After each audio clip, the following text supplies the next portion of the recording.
Hi, everybody. All right, design for social change. Looks like the font didn't totally load, but it's all right. And yeah, I still do go to Michigan State, so let me take this out. Yeah. I know there's not going to be a lot of support. Oh, there's not going to be a lot of support in this room for that, but yeah. Anyways. Today, I'm here to talk to you about wicked problems. And these are problems in which they have a whole lot of different causes, but they don't have a whole lot of clear solutions. They're things like global warming, global poverty, other sorts of thorny issues. Those are the kinds of things that we here at Design for America, Michigan State, we try to solve those.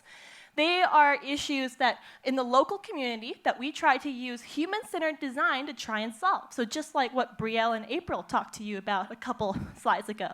I've been a team lead on the food systems team for about 3 semesters now. I'm the sustainability lead now, but I'm going to share with you a couple insights that I've learned that you can apply to your own professional UX experiences from this. For example, it's always important to do user research.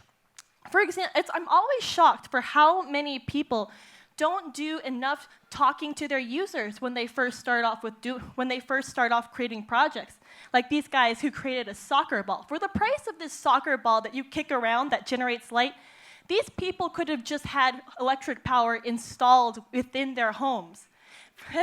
It's totally shocking to me.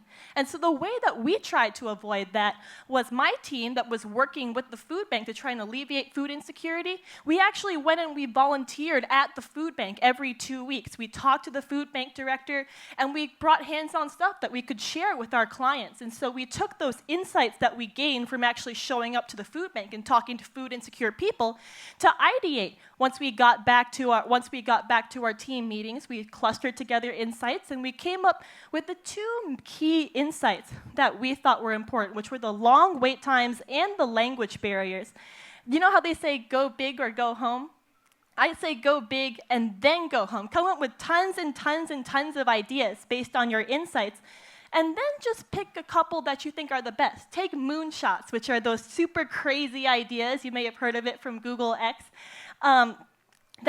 That totally sound crazy when you first throw them out there, but they can actually come up into good ideas down the road. Make sure to watch out for snipers, though. Those are the people that kind of sit back and they listen to you come up with your moonshot ideas, and they're like, do we really have the funding for that? Do you think our boss is going to approve of that? Those are the people that can really dampen your ideating experience. But they can come in handy later when you're coming up with prototypes.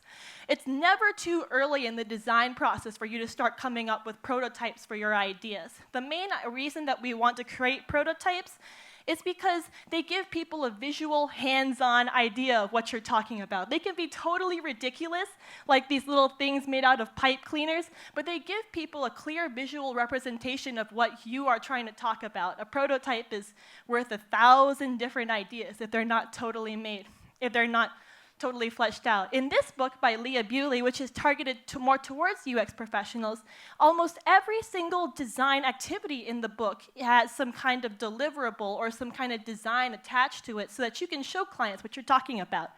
Other prototypes that DFA teams have made include this jar for counting change, this magnetic levitation train that teaches kids about renewable energy, and prototypes that help people with distracted driving and provide more accessibility to people with cerebral palsy. So out of all those prototypes that we tested with the clients, we ended up with this idea for a database system where people could just swipe in, and instead of having to wait for up to 90 minutes to try and get their food, they could just come in and swipe in, as well as this little map that we have here for people that don't have a full command of English. They could just look at this map, and now they know where to go, as per the little colored boxes. So why am I talking to you about human-centered design? I feel like it's because us at DFA and people in the professional world, we seem to have different conceptions of human-centered design. In the professional space, the caring about the users begins and ends when they open and close your app. But here,